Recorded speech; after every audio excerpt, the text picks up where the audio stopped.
So Dr. Anne Winsper, congratulations on your PhD. I think it's the first time I've been able to congratulate you since I saw you last year at Seriously Strange. Thank you very much. Anne has had an interest in the paranormal since she was a small child, had a number of experiences that led to the question, what might be causing these phenomena? We're going to talk about time slips. That's the theory and some of the experiences that Anne has investigated herself. Anne has been a ghost hunter for many years, initially joining a local organised group. Disappointed with the non-scientific and fraudulent way the local ghost hunting groups were carrying out their investigations, she co-created Parascience with Steve Parsons, with the intention of applying scientific methodology to the field of ghost hunting. While Steve mainly concentrated on the equipment side of the investigating, Anne pursued the psychological side, looking at how both witnesses and ghost hunters reacted to and reported apparent anomalous phenomena. To assist with this work, Anne initially gained a degree in applied psychology from Liverpool John Moores University and has now obtained a PhD in psychology from the University of Central Lancashire, looking at the phenomenon of electronic voice phenomenon, EVP, and has written many articles for various media and has also appeared in television productions discussing various areas of the paranormal. She's a regular speaker, particularly at our conferences, on the paranormal and anomalous phenomena. So Anne's going to talk to you about time slips. Okay, right. The first complicated bit is sharing the screen. There we go. Can you all see that? Yeah. Excellent. Big tick. Right, time slips. This is a phenomenon that I've got a bit of an interest in because we seem to have a bit of a local hotspot with lots of reports. So I'm going to go through some of the reports that I've received. I can't really come to any conclusions, but I'll make some comments as we go along about what people are reporting. So, oh, now I can't move slides. There we go. So I call them time slips. Some people call them retrocognition. I don't like the term retrocognition because it implies some form of extrasensory perception where knowledge of a past event's obtained. And some of the cases I've looked at, they don't strictly meet that definition, either because the events that have been perceived can't be verified or because they don't appear to be accurate depictions of past events. There are also recorded experiences that I think come under the heading of time slips, one of which I've personally investigated, where there's been no apparent shift in the scene perceived by any of the participants. However, one participant was apparently observed to move behind a building and almost simultaneously reappear at the opposite corner of the building, a feat which it has since proved impossible to replicate.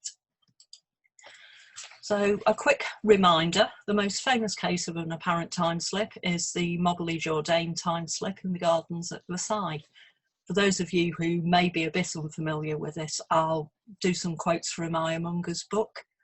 Miss Moberly and her friend Miss Jourdain had been over to the Palace of Versailles for the first time as sightseers that afternoon in 1901. They were on their way to have a look at the Petit Trianon. They'd vaguely heard of it as the little retreat which Louis XVI had presented to his queen, the ill-fated Marie Antoinette. On the way, the two visitors between them saw 8 separate people in all and spoke with some of them.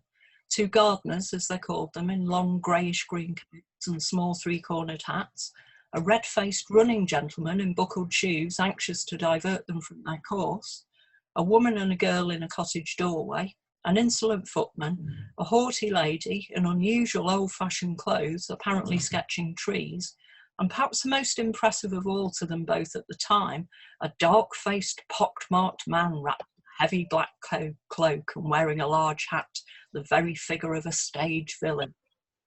The man's face, wrote Miss Moberly, was most repulsive, its expression odious. I said to Miss Jourdain, which is our way? But thought, nothing will induce me to go to the left, which is past him. And Miss Jourdain, too, was overcome with alarm and the feeling of being in the presence of something evil. It was some time before the two realised, so they said, that they'd spoken to people who no longer existed, and walked in a garden which had long disappeared. For the gardens in Versailles in 1901 were very different from the ones that they'd been walking in.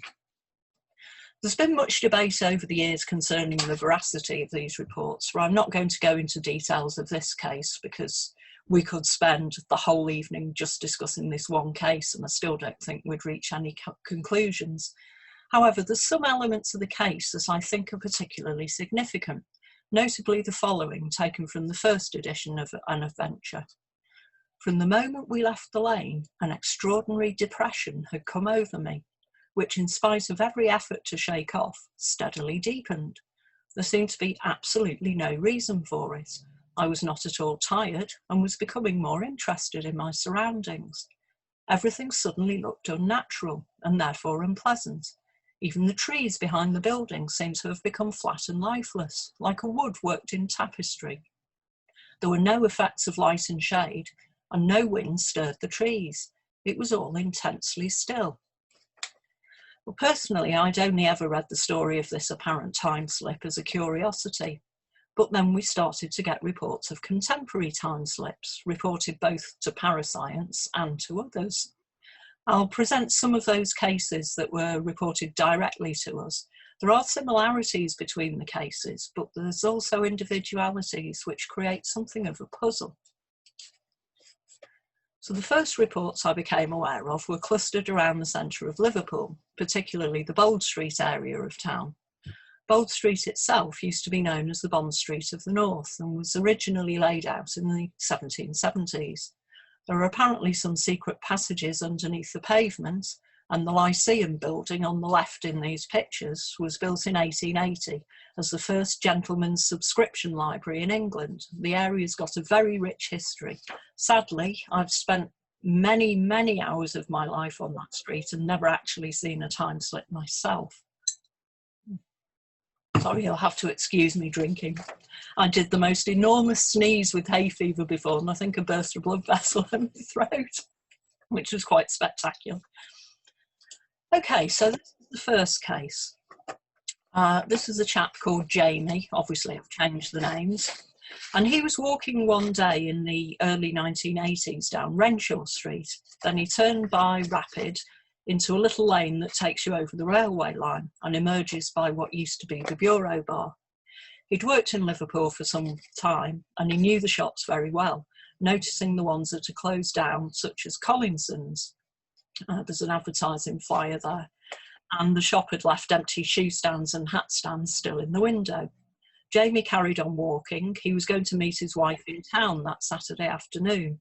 But as he walked onto Bold Street, he noticed that Collinson's appeared to have reopened, as the window was full of shoes and hats, as it had been a while previously. He also noticed that Catchpole's, a model shop, appeared to be on the other side of the street, where it had been some years before, prior to moving to a new site on the other side of the street. He turned to go down Bold Street and noticed that all the cars appeared to be 10 to 15 years out of date, but they all appeared to be brand new cars. He then noticed that all the shoppers seemed to be wearing unusual clothes, not dramatically old, but fashions from 10 or 15 years previously. He assumed that there was some event on in the city that weekend. But the street also seemed unusually quiet. There were sounds, but they appeared quite muted. Jamie carried on and met his wife outside the bank on Hanover Street. They went in and attended to their business. Everything in the bank seemed normal. But when they emerged, Jamie was surprised to notice that everything had returned to how he expected it to be. The empty shops were again empty, and Catchpole's was back to where it had been the previous week. Jamie is unsure if the scene changed back to normal as he and his wife entered the bank or as they emerged from the bank. But as the bank appeared normal, we assume that things changed back as he entered the bank. His wife, who hadn't been on Bold Street, hadn't noticed anything different at all that day. Okay, this is the next case. I like this one because there's some very unusual things that happened in it. So I'll read from the lady's statement. In 1996, my friend had recently finished school and got a job in a solicitor's office on Castle Street, opposite the town hall in Liverpool. Me and another friend decided we'd go and meet her from work.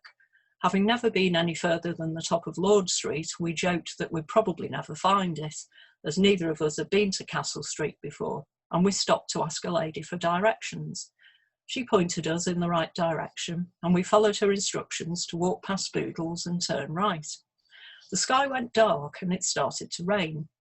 Huddled under our brolly, we started walking and turned onto Castle Street.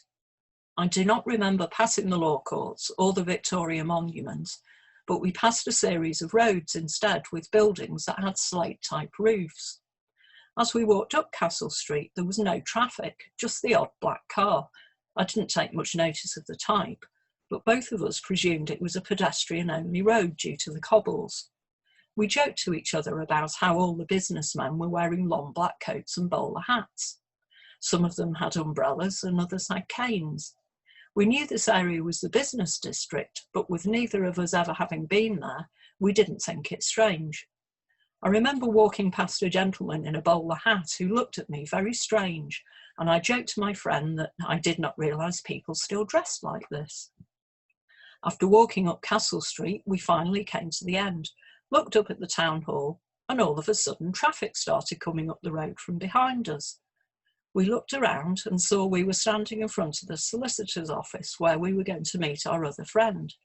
We then continued down Dale Street to catch the bus. Neither of us thought anything else of it until we told our friend how we thought it was very strange that city gentlemen still wore bowler hats and carried canes. She looked at us both with a bewildered look and said, "It's 1996, of course they don't."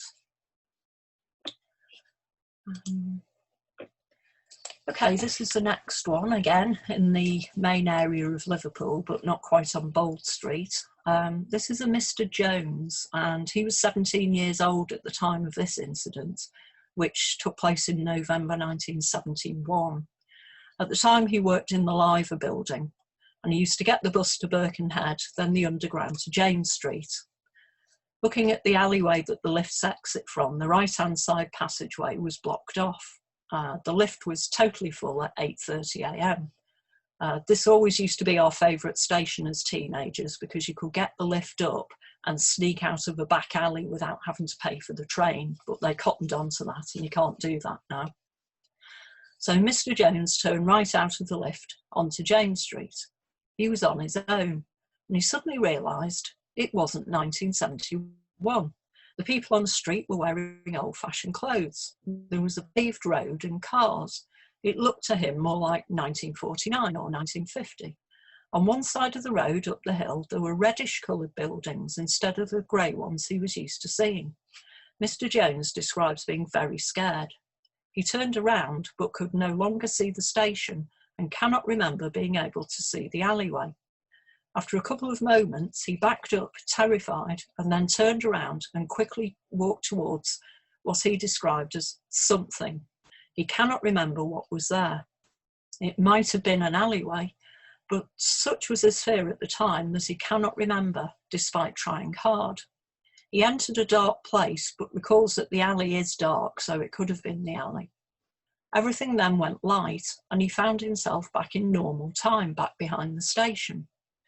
Mr. Jones could only mention the incident to his family a few years later and has not told anyone else since until he heard us on the radio, when after he'd heard about other people's experiences, he decided to phone and tell someone about the experience. Back onto Bold Street. Chap called Sean, he had a lady friend who was very much a sceptic concerning matters of the paranormal. In the 1980s, she worked in Liverpool city centre, and if the weather was pleasant, she'd sit outside and eat her lunchtime sandwiches. This particular day, because it was sunny and warm, as opposed to that photograph, I'm sorry, but every time I've gone with a camera, it's rained in Liverpool, but this day was sunny and warm, so she decided to sit on a bench which was situated diagonally opposite Waterstone's bookshop in Bold Street. As she sat down, she noticed that the sun did not seem as bright as it had been moments before. In fact, looking back in later years, she described the light as similar to when the area had a partial solar eclipse. She also noticed that the street didn't seem as busy as it had been, which struck her as unusual for the time of day, 12:30 p.m. being the height of the lunch hour. She sat down next to a very smartly dressed man who was already sitting on the bench and started to unwrap her sandwiches. The gentleman engaged her in conversation and they chatted about inconsequential matters as strangers do. As they chatted, the thought crossed her mind that although smart and very amiable, the man next to her appeared to be dressed in an out-of-date fashion, reminiscent of the fashions popular in the 1950s. As they were chatting, the man asked her a question, and as she replied, she leaned forward to put her sandwich wrapper in the waste paper bin to the side of the bench. She took her eyes off the man for a split second as she dropped the wrapper in the bin, but carried on replying to his question. On sitting up again, she was astonished to realise that the man had completely vanished. She immediately scanned the area for him, but he was nowhere in sight and couldn't have run off in the split second that she'd taken her eyes off him. At the same instant, the sun returned to its ordinary brightness and the area was crowded with people once more. This is another one. If you look at the picture on the right, you can just see at the top the remains of St Luke's Church, which suffered major damage in the May Blitz of Liverpool during World War II. We always call it the bombed out church. So one evening, a chap called Sid was in the city centre. It was December and he'd been to the hi-fi shop, which was situated at the top of Bold Street. He was now on his way to meet a friend for a drink before going home. The weather was cold and the streets were icy. Sid made his way to Casey Street up at the top of Bold Street, then turned down the side of the church. As he passed the church, he looked up and was surprised to see that all the lights were on inside the church. He thought how unusual it was, as the church was derelict, not even having a roof. Occasionally there was a light shining in the porch, but nothing more. Sid was amazed, but assumed that the church had been renovated since he'd last been past it. A couple of weeks before Christmas, Sid was again passing St Luke's. However, this time he noticed that the church was again in blackness and was derelict and locked. Now, nowadays, the church is used for art events and artisan craft fairs and all sorts, so there is a possibility that you would see things there, but in those days it was completely derelict and the only people who ever went in there were the drug addicts and alcoholics and the homeless who used to sleep there. Right, this one is slightly outside of Liverpool, but it's just over the water in Thingwall on the Wirral. So this is a lady, Mrs. Price, and she'd recently moved to Thingwall. Her daughter was about 4.5, and she'd taken a bit of a poorly turn. As it was a fine sunny day, Mrs. Price decided to take her for a walk in the pushchair to give her some fresh air, and also to have a look at the area which she didn't know very well. She went up Mill Road opposite the primary school, and the lane she walked down was tarmacked, but the surface soon gave way to cobbles. As she walked along, she noticed a cottage on the right-hand side, with an old chap leaning on the gate smoking a pipe. He wore a collarless shirt and had his sleeves rolled up. Mrs. Price nodded to acknowledge him, and he nodded back. After this cottage, there was a row of whitewashed cottages with hanging baskets outside. On the left side of the lane, there was a circle of country house flowers, nasturtiums and other cottage flowers. To one side of the circle of flowers, there was a heap of sandstone, and behind this, there was a row of cottages. Alongside these, there was a stable block with an archway, and further on, there were more cottages, some built of stone and some built of cheap-looking brick. As Mrs. Price walked along, she saw a lady dressed like Mary Ellen, with a high-neck blouse, shawl, and black long skirt. She didn't appear to notice Mrs. Price as she was hurrying into her house. As Mrs. Price passed the house, she could feel the warmth from the fire in the range inside. At the end of the lane was a 5-bar gate, and a little girl was sitting on it. At the time, the programme Little House on the Prairie was popular on the television, and Mrs. Price thought how the child was dressed in a similar fashion, as was popular with some children at the time. However, Mrs. Price noticed that as well as a dress and pinafore, the child was wearing button boots. She thought this was odd, as modern children never went as far as wearing old-fashioned items like this. The little girl gave her a funny look, then jumped off the gate and ran into a cottage. Mrs. Price walked up to the 5-bar gate, behind which was a grassy slope leading to a meadow. She decided that as this was the end of the lane, she'd turn round and take her daughter back home. As she walked back down the lane, the man leaning on his gate was still there, and they both acknowledged each other again with a nod. Mrs. Price went home and described to her mother how she found the old part of Thingwall and how pretty it was. A couple of months later, the opportunity arose for Mrs. Price to take her mother to see the cottages. However, when they arrived, the path was no longer cobbles, it was all tarmac and paving slabs. The cottage where the man had been leaning on the 5-bar gate was now boarded up and almost derelict. The stone cottages had gone, replaced by 2 semi-detached houses. The circle of flowers and the stable block had also vanished.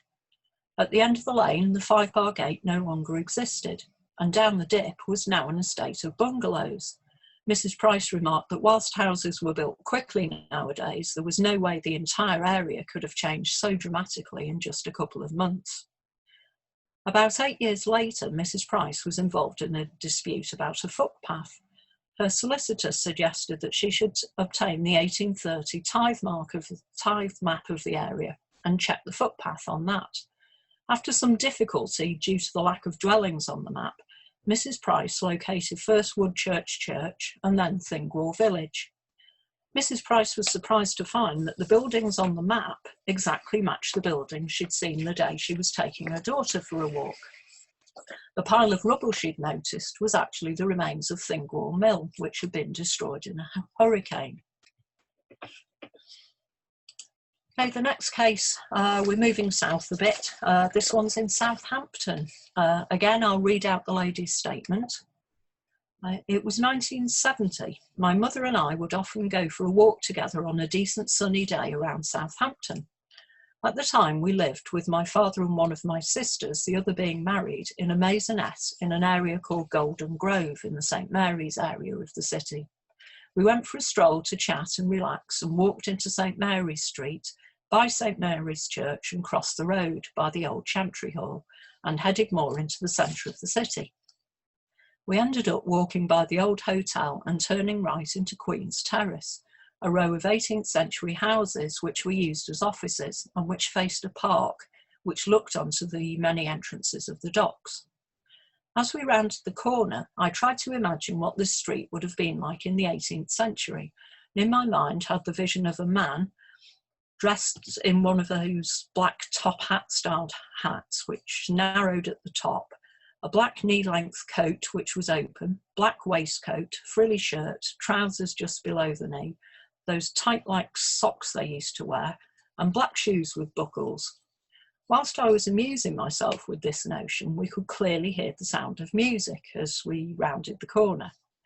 We looked up, and on the second floor, the window was open.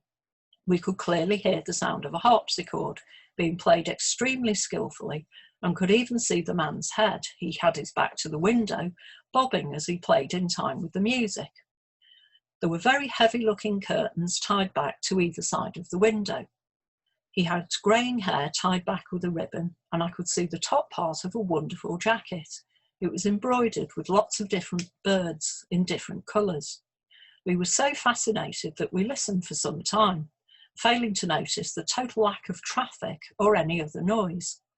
"He's very good, isn't he?" my mother said, and I agreed. "Indeed he is, Mum," I replied, "but we ought to get on."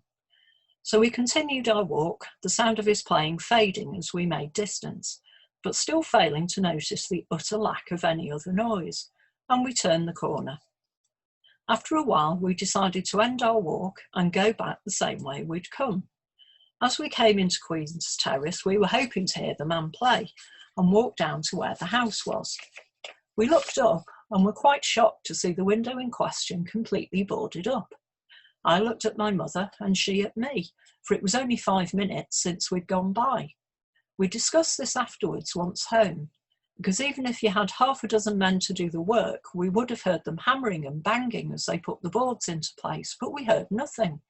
We were astounded and were afterwards convinced that we'd experienced a time slip and stepped back 300 years or so to hear a marvellous musician play. What is also interesting is that particular house, still used as offices, never seems to hold any rentings for long, and I've often wondered why. So a lot of the cases go back 30, 40, 50 years. However, this is definitely a contemporary experience. This particular one actually happened 10 years ago now, but it's still relatively recent. And it happened about 6:30 in the evening in Birkenhead Park on the Wirral. So again, just over the Mersey from Liverpool. So Birkenhead Park is a public park in the centre of Birkenhead. You can see on the map the lines across the Mersey, which are the Mersey Tunnel. So the area we were looking at in Bold Street is just off the map on the right-hand side. So Birkenhead Park was designed by Joseph Paxton and opened on the 5th of April, 1847. One of its claims to fame is that the American landscape architect Frederick Law Olmsted used Birkenhead Park as a template for his design of New York Central Park. The park is a Grade 1 listed landscape. Miss Bailey, the lady who had the experience, was walking in the park with a friend. They crossed over a hill in the park to the Birkenhead Cricket Pavilion when a lady in a long black dress with a white apron appeared. She was pushing a Victorian perambulator. Miss Bailey specifically noted that it was large-wheeled and very deep. The woman turned and looked at Miss Bailey and her friend. Miss Bailey describes how everything sort of went quiet and the birds stopped singing. A policeman then appeared, again dressed in what appeared to be a Victorian uniform, complete with a silver whistle. Miss Bailey thought at first that it must be some sort of amateur dress rehearsal for a theatre company, until she looked at the path. The path was originally tarmac, and now it appeared to be made of small pebbles. When she looked up again, everything that had appeared had simply vanished, and the scene was back to normal. Miss Bailey and her mother checked all the local papers and the internet to make sure there was no theatrical production being held. Although they didn't find any, they've still not totally discounted this theory, but they cannot explain the appearance of the path, which seemed to change in front of Miss Bailey's eyes from small pebbles and stone back into tarmac. This case is slightly different to the others as it happened when it was dark, so some of the more unusual features reported in other cases, such as the dimming of light and unusual quietness, weren't quite as noticeable in this case. This is another one in Bold Street, and this was a chap called Frank, and him and his wife split up to buy things from different shops. Carol, his wife, went to Dillon's bookshop, which then became Waterstones, which you can see here, and Frank went to one of the local record stores. And a small 1950s box van crossed in front of Frank, honking its horn in his progress. The van's livery stated that it was from Kaplan's. He looked down to his feet and realised he was stood in the middle of the road. Frank crossed the road and saw that Dillon's bookstore now had a Crips signage over its entrances, and moreover the shop was selling women's handbags and shoes rather than books. Looking round the street, Frank realised that the people he could see were dressed in fashions from the 1940s. But strangely, a young woman in her 20s walked past him with a popular brand named handbag, and this reassured him that he was partially in 1996 at least. He smiled at the girl as she walked past and entered Crips. As he followed her into the store, the interior of the building changed in a flash to that of Dillon's bookshop in 1996. Frank questioned the young woman who'd entered with him into Crips, and she confirmed that she too thought the shop was a clothes shop rather than a bookshop. And of course, as I've said, Dillon's became Waterstones, which is the same site where the lady saw the vanishing man on the bench. Now, this particular story that I've just told you wasn't told directly to me, but I've included it because it's in exactly the same area as a lot of the cases that were reported to me. And there's a spooky picture of me many, many, many years ago outside Waterstones, desperately looking for a time slip, but all I found was a photographer who'd managed to come up with some sort of amateur effects on his photographs. But there you go. Sadly, it's not even Waterstones anymore. It's all closed down. So this is opposite Waterstones. So if you were standing at Waterstones entrance and looking on the other side of the road, this is what you'd be looking at. So the next tale that was told to me A chap said when he was about 20 years old, he was making his way through Liverpool to see his girlfriend. And he says, I needed to catch a train from Central Station, which, as you may know, is right in the area of Bold Street. So as usual, I walked down the large ramp that led from Bold Street, which you can see here on the left, into the station and towards the entrance at the far end. Casually glancing around, I wasn't really paying much attention. I was a man on a mission. My lady was waiting. I shot a look to the right and registered something odd straight away. My pace slowed, though I kept walking. There on the right was a cafe or coffee shop. It had sprung up out of nowhere.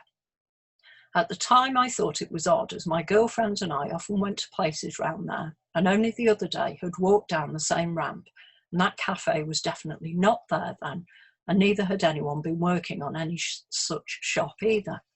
To make the situation even stranger, everyone in the shop and the few that were sat outside were all dressed in very old clothes. I'm guessing now, looking back on it, around the 1900s. The women that I saw were wearing large hats and looked very out of place.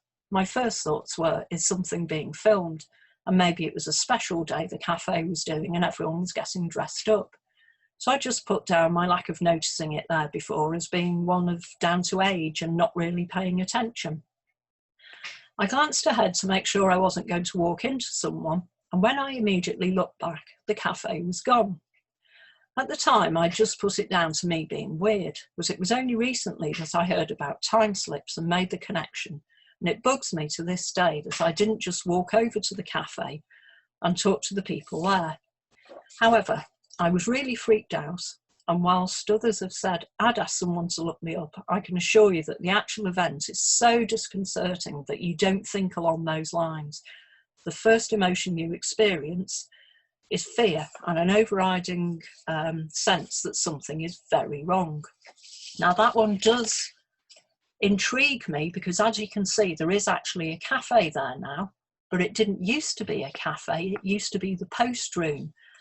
So he seems to have experienced some sort of forward time slip, seeing a cafe, but then he describes all the people being there as being dressed in more Victorian clothes. So that's an unusual one. Another chap came out of this same path, coming out onto Bold Street, and he said, I put my foot on the road to head across to Waterstones, and in a split second the scene changed, and a hansom cab went past me heading towards the cathedrals, followed by lots of people in what I can only describe as being like the people on the Quality Street tins. I'm hopeless at history, so I don't have a clue what era they were. It was the hats I noticed most as I tried to take in what I was seeing. The ladies wore bonnets with brims, and the gents wore top hats and dark suits. Several couples walked straight past me as if they didn't see me. I immediately thought I must have walked into a film set, but there were no cameras about. And anyway, I couldn't have, because when I stood on the pavement, everyone was in the present time. Yet as soon as I stepped onto the road, everything went into a different dimension. At first I was confused and scared, and then just really scared as I thought about what would have happened to me had I been unable to step back into the present time again. And I have got some other reports from that same area of people seeing deceased relatives walking past, and it is definitely a strange area. Well, this one's slightly outside of town, but not too far out of town. And this is a chap called John. This is an old historical case, but John's father was a tram conductor. And one winter's day in December 1938, the weather was snowing, a blizzard. He was working on the number 13 or 14 tram. I'm afraid I couldn't get a photo of one of those. I could only get the number 44, but it's close enough and it's in the right place. And it's going from Norris Green to the East Lancs Road. When the tram reached a stop at Strawberry Road, a man wearing a double-breasted lounge suit, but no hat despite the weather, put his arm out and held the tram. It was by now quite late in the evening, and there were no other passengers on the tram. The driver opened the tram door, and the passenger went and sat 3 or 4 seats down the car. John's father asked the man where he was going. Just down by the Napier, was the reply. That'll be 4pence then. The man paid with 4 shiny new pennies and took his ticket. John's father went and carried on talking to the driver as they continued their route. There were no more stops as no one else was venturing out in the terrible weather. As the tram approached the Napier, John's father turned round to tell his passenger they were nearly at his stop. There was no one on the tram, apart from John's father and the driver. They both checked the rear door, which was shut and had been shut for the whole journey. On the seat where the passenger had been was his fourpenny ticket. John's father decided to put the ticket back in his clip. After all, why not make 4p from the episode? The tram continued on to the Cherry Tree terminus, where they usually stopped for 10 minutes before continuing. However, the weather was so bad, they turned around and continued straight back on their route. When they got back to the depot, John's father went to retrieve the 4 pennies, but couldn't find them anywhere, despite checking all the money and also his pockets.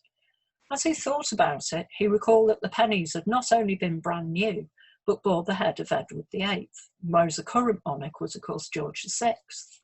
Also, the suit the man had been wearing looked brand new and was of the type used as a demob suit during the 1914-18 war.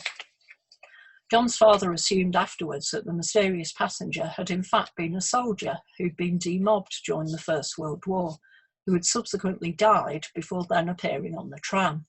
Of course, we can't discount the possibility that this was in fact a time slip. So, these stories throw up some interesting questions. Were these all actually slips in time? Did the people involved somehow travel through time and see the world as it was 20, 40, 100 years ago? There are some similarities in the cases, for instance, muted sounds, fear, dimming of the lights, a lack of people. However, not all the cases show all or indeed any of these effects, so they can't be regarded as typical of an apparent time slip case. The gentleman who saw the shops on Bold Street as they had been 20 years before could conceivably have been having an experience that recalled the street as he already had it in his memory, rather than anything paranormal. Where facts can be checked, they don't always stand up to verification. For instance, in the Thingwall time slip, the lady describes how the scene she saw exactly matched the 1830 tithe map, yet she also describes a pile of rubble identified as the remains of Thingwall Mill. However, the mill wasn't demolished until 1900, putting the date at least 70 years later. And how do these cases differ from haunting cases? We could conceivably describe a haunting case as a time slip if we assume we're seeing the events of a previous age. The main difference in the cases I've looked at seems to be the scale. I would suggest that perhaps time slips and apparitional experiences lie on a continuum. In a time slip, the whole surroundings appear to shift, whereas in an apparitional experience, only one element appears to be anomalous, whether this is human, animal, or object. Mackenzie suggests that a retrocognitive event becomes a haunting when it occurs more than once, but again, this presupposes that the event is a true retrocognitive event, accurate in detail, and as we've seen, there can be anomalous features in these time slip cases. It may initially appear to make sense that the experience is a hallucination, as they seem to be fairly localised to one or two people. People report having these time slip experiences, whilst people alongside them report nothing unusual at all. And even in the Mobley-Jourdain case, there are differences in the reports of the two ladies. This would initially suggest that perhaps the experiences are indeed hallucinatory. Some of the scenery described by participants doesn't stand up to scrutiny, for example, the ruins of the windmill and the discrepancies in the stories of the ladies at Versailles. One of the experiences reported to me was of a street scene that the recipient had actually seen 20 years before, so perhaps we could also explain that away as a hallucination. It can also be it can also be argued that the conditions described by the witnesses, i.e. a dimming of the light, a muting of the sound, feeling terrified, could possibly be symptoms of a derealisation. None of the people involved, however, have described suffering from anxiety, but it wouldn't preclude a one-off attack. Maybe all the experiences really are purely hallucinatory and there's nothing paranormal about them at all. But that would still leave the question, why are so many people having these experiences and what causes them to happen in clusters in the same area? In some cases, however, like the Thingwall case, we've got the situation where some of the scene described doesn't seem to fit in with the known history of the location, but other elements fit perfectly and cannot have been previously known by the percipient. So maybe there is some substance in theories of telepathy or an imprint on a location. However, this still doesn't solve our problem. The solutions suggested don't describe how the telepathy might actually work or how there might be an imprint left on the place. So I'm going to move on to another case that we can't adequately explain by hallucination, telepathy or imprints. So this is a different variety of time slip, one that does actually seem to involve time itself rather than a change in scenery. So there were 3 participants in this case. I'll just call them S, D and H for now. And H was a child of approximately 10 years old. The location was known to the participants and to myself. It's a Norman church with a reputation for haunting. Also, we've actually had some unusual experiences there in the past, more related to haunting experiences. The weather was warm and dry on this particular day, but as the witnesses drove to the location, a severe thunderstorm ensued, which lasted for nearly all of the 40-minute journey. As they arrived, the storm moved away. A stroll round the churchyard showed that there was no one else in the vicinity, the church being located at the end of a long track in the middle of the Cheshire countryside. It is in the middle of nowhere. S had a portable cassette recorder, as there had been reports of music and singing being heard from within the empty church. H showed some signs of boredom, so S suggested that she should see how fast she could run around the church and the churchyard. She ran to the end of the graveyard, a distance of about 50 metres, and back, and returned full of energy and chatty. S and D had at this point moved to the corner of the church nearest the door. In order to tire H out further, S suggested to her that she should see how fast she could run around the church. She set off running in a clockwise direction, and within 10 metres had rounded the first corner and disappeared out of sight. S and D turned around to await her return around the diagonally opposite corner of the church, but as they turned, they immediately saw H coming round the corner. This immediately struck them as an impossible feat, and if you look at the photos, you can't quite get a grasp of the distance, but it is a fair distance to run round the church because there's the original church and an extension on it. H was asked if she'd gone the whole way round the church, and she answered that yes, she had. She was asked to run round again, which she did, and this time the circumnavigation took 40 to 50 seconds. The route was paced out, and from the first corner where she went out of sight to the third corner where she came back into view was a distance of 80 to 100 metres. It was assumed that the witnesses had temporarily lost track of time, and the matter was presumed to be explained.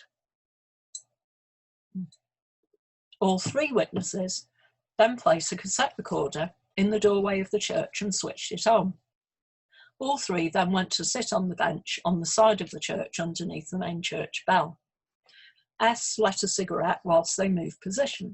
As they reached the bench, it started to rain, and fearing for the exposed tape recorder, S returned to the doorway and threw away his cigarette as he picked up the cassette recorder. He then ejected the cassette, and as the rain increased, the trip was abandoned and all witnesses returned to the safety of the car.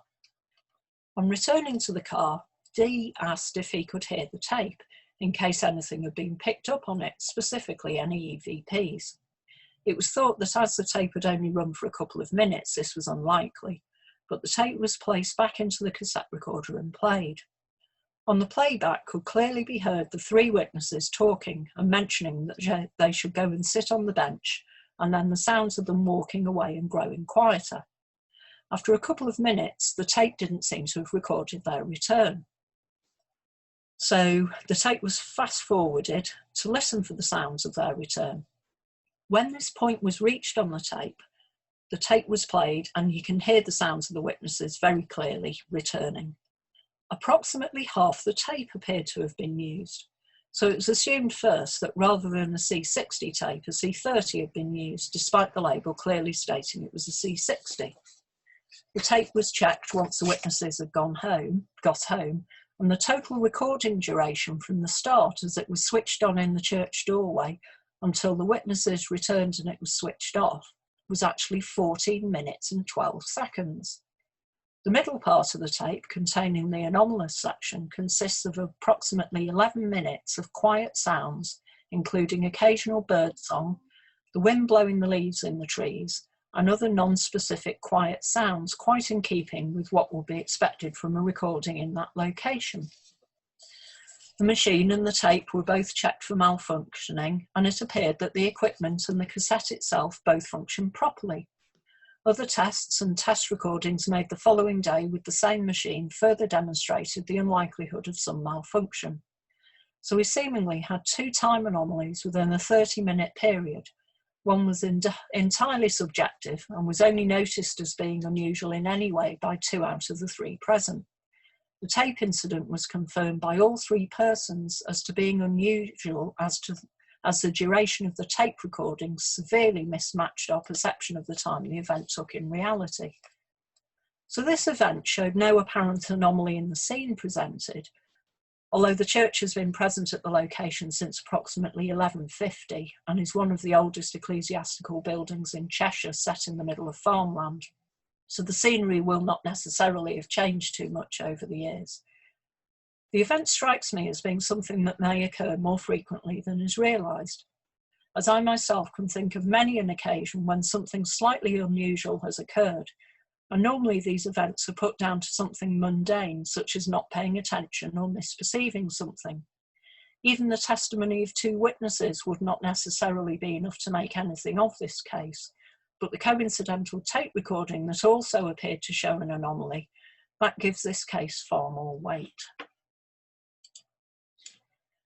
So, perhaps as one cannot describe a typical haunting case, as there appear to be many different flavours of ghost, maybe you also can't describe a typical time slip case. Some may indeed be due to hallucination, but how do we account for the case of the apparent missing time? There have been many theories posited to answer the question of how time slips occur. However, on investigation, they don't actually have much substance. Even explanations that inevitably bring quantum theory into play rely on theories that are simply still that, theories, and moreover are theories at a quantum level, never mind at a macro level. When we first became aware of the cluster of time slip reports from Liverpool, we suspected that the presence of the Underground Railway may have some effect in triggering the experiences, as all the cases appeared to happen within the loop of the railway. But how does this account for cases that happen elsewhere? All the explanations inevitably end in the invocation of unproven and as yet untestable hypotheses.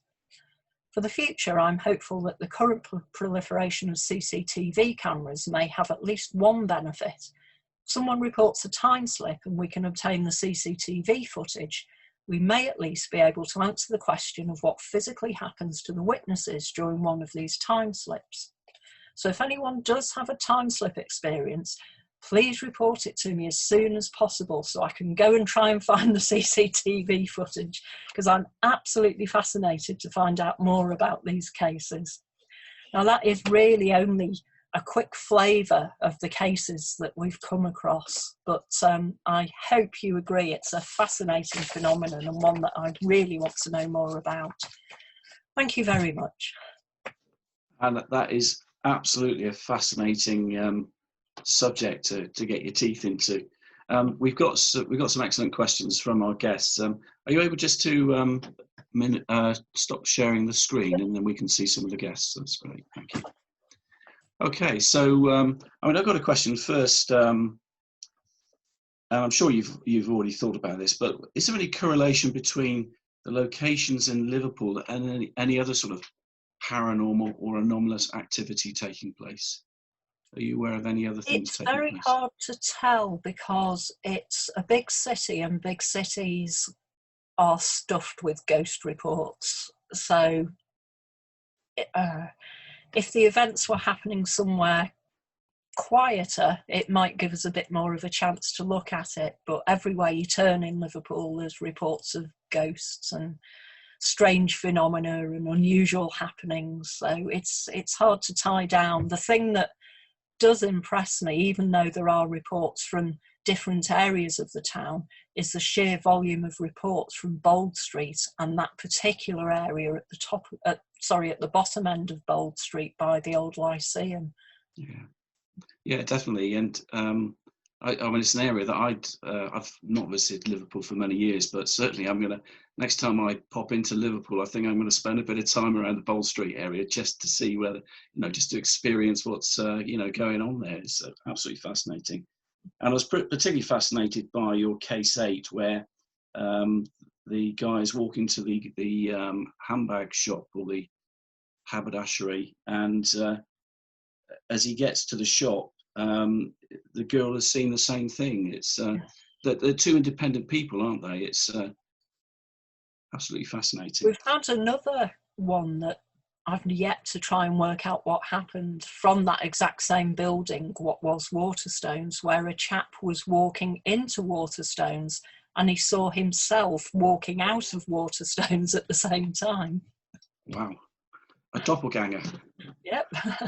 Amazing. Okay. I've got some questions from our guests, so I'll just read out some of those.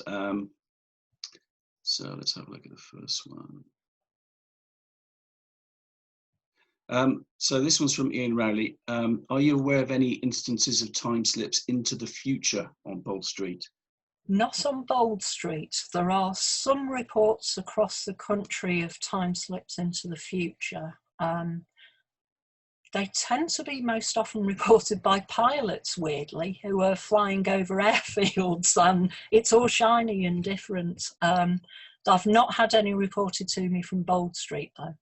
Yeah, I guess that might correlate to another theory about UFOs being from the future as opposed to people travelling through, the universe. But I mean, there is the unusual one of the guy who said there was a coffee shop there when there wasn't, and there is a coffee shop there now, but it's hard to unpick that one because he also said the people seem to be from the past, so I don't know. Okay, and another one from James Padmore then. What proportion of data comprises individual experiences as opposed to 2 or more witnesses? Have you had a chance to look at that? And has this given you a view of what might be happening? The majority tend to be single witnesses. The ones with multiple witnesses are rarer, but obviously they're more interesting because you have got multiple witnesses. Although it's interesting, even when you've got single witnesses, if they're meeting another person or alongside another person who doesn't see what they're seeing, that adds another layer to, well, what's going on here? Yeah, definitely. Are there any reports of alleged time slips getting more recent? Are people still witnessing scenes from further in the past? Yes, people are still reporting time slips. Now, one of the problems I've got, I did a survey years ago. I was trying to replicate the census of hallucinations, and I got lots of people's ghost reports, and it became very obvious from that people are very, very bad at distinguishing periods of history. So anyone who's wearing anything black that looks a bit flowing is a monk, and anyone who's wearing anything black and a bit long is a Victorian. So it's a bit difficult to try and unpick some of these because people all say, I saw King Charles, or I saw a Victorian, or I saw a monk, and actually what they saw might not be what they're describing.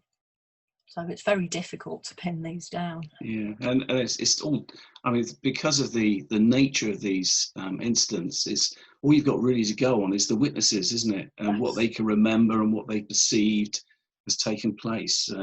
And certainly living in Bristol, we get lots of reports of monks, but the place was littered with monasteries. And if you see somebody in you don't get a good look at somebody and they've got sort of a long flowing garment on, everybody assumes it's a monk. So it's that misperception taking place, perhaps. It's also part of it, maybe. It's become harder in recent years as well because Liverpool's become quite popular as a filming destination. So it's very hard to walk round a corner and not stumble onto a film set where they're filming some period drama. So that adds another layer of complexity. Yeah, that's quite surreal. And some of the people thinking that actually they might be in a film set and then realising that perhaps they're not in a film set is just, it's quite a fascinating I always experience. say in Chester, because obviously Chester's well known for its Roman centurion ghosts, but we also have a whole load of tour guides who walk around dressed like Roman centurions. So how do you know if you've seen a tour guide or a ghost? It could be Absolutely. either. So CJ's got a question for you. CJ, do you want to